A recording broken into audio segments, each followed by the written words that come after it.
7, 6, 5, 4, 3, 2, 1, 0.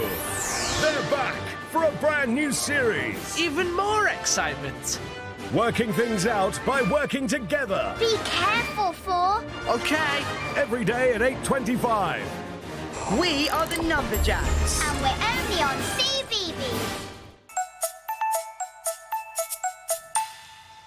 Oh, I love you because you've got lovely soft fur. But then I really love you because you've got bright, sparkly eyes. Oh, hello. My name's Annette. I'm working out which is my favourite teddy bear. Is it this one or this one? They're all quite special. A bit like the teddy in tonight's bedtime story. He's called Baggy Brown, and the story is by Mick Inkpen. Baggy Brown started out very well indeed. He was made with 999 others just like himself as a special limited edition, costing £499.99 each. In his ear was a golden button in the shape of a crown, because Baggy Brown was made to celebrate the first birthday of Her Royal Highness Princess Sophie, firstborn and daughter to the King and Queen of Thingland. Princess Sophie, Sophie for short, also started out well, as you can imagine. To give you some idea, this is just the top of the pile of cuddly toys that arrived for her the very day she was born. But you know, not one of them could stop her crying. Week after week, her little howls rang right royally throughout the palace. In fact, her cries were so upsetting that the King and the Queen had to pull their crowns over their ears. At this time, Baggy Brown was not called Baggy Brown at all, but was just number 1, which was the number stamped on the little gold crown in his ear. He was the first of the 1,000 special bears, and the only one without a price tag. He was priceless, you see, because he was to be presented to Princess Sophie. And because of this, he had a large not for sale label slapped on the end of his nose. Ouch!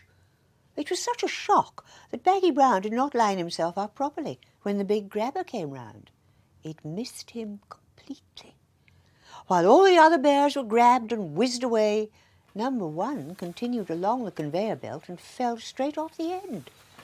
Down he fell, down and down, back into the very innards of the big red teddy bear machine at Better Bears Limited.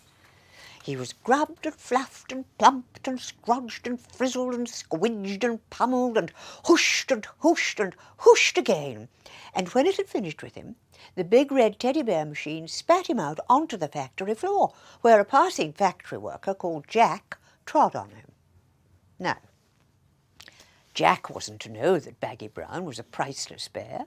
He certainly didn't look like one. So he picked him up and took him home for his young son, Alfie. Alfie loved Baggy Brown from the moment he saw him. He loved his lopsided face and his soft, saggy body. He loved, too, the strange gold button under Baggy Brown's squashed ear, even though he could make no sense of the name on it. "No one?" read Alfie slowly. No one is a silly name for a bear, and he began to think of a proper name. For 3 days, Alfie carried Baggy Brown everywhere with him, but on the 4th day, he hid him, and I will tell you why.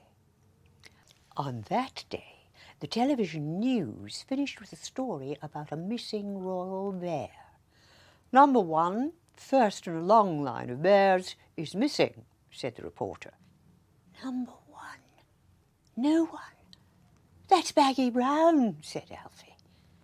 That night, Alfie couldn't sleep. He crept downstairs and rescued Baggy Brown from the stair cupboard.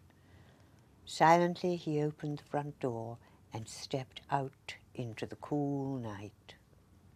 Alfie knew his way through all the narrow alleyways that led down to the banks of the great river, and he knew exactly which boat would head off into the city before first light.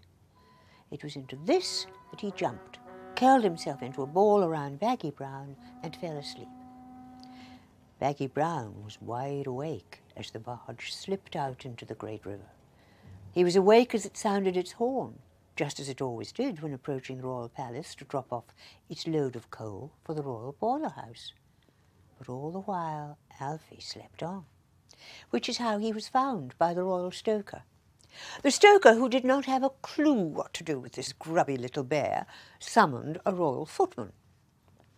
"This belongs to the princess," said Alfie, holding up Baggy Brown. The stoker and the footman burst into laughter. "Oh, I don't think so, son," said the stoker. "Don't be ridiculous," said the footman, "and take that disgusting object away." But Alfie refused to budge.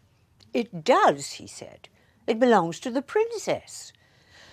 So the footman sent for one of the ladies in waiting.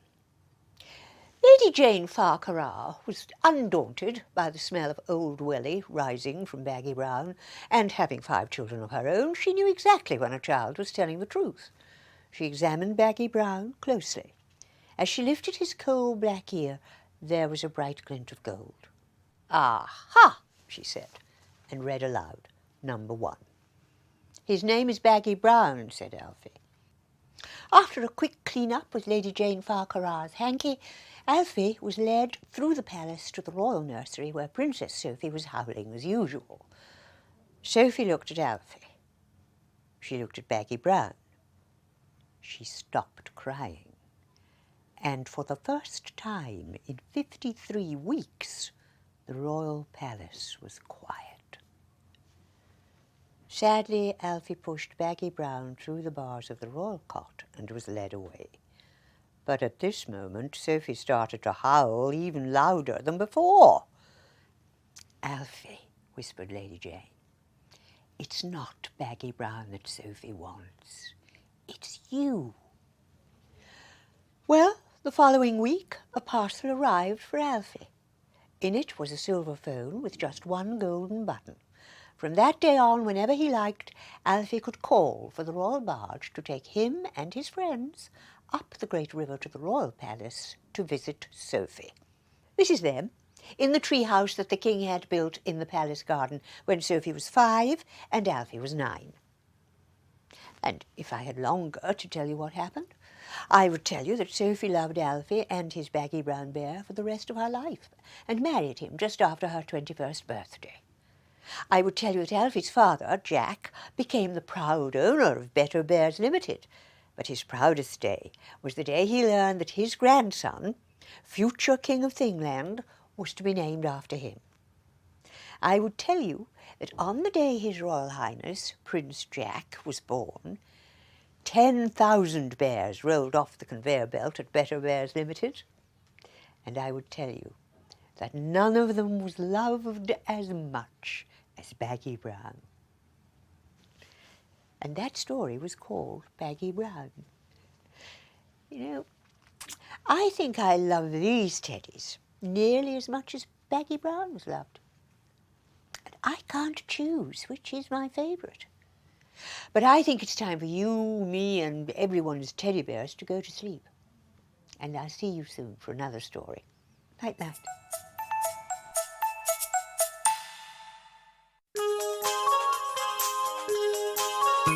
The time has come to say good night, to say sleep tight till the morning light. The time has come to say good night, it's the end of a lovely day.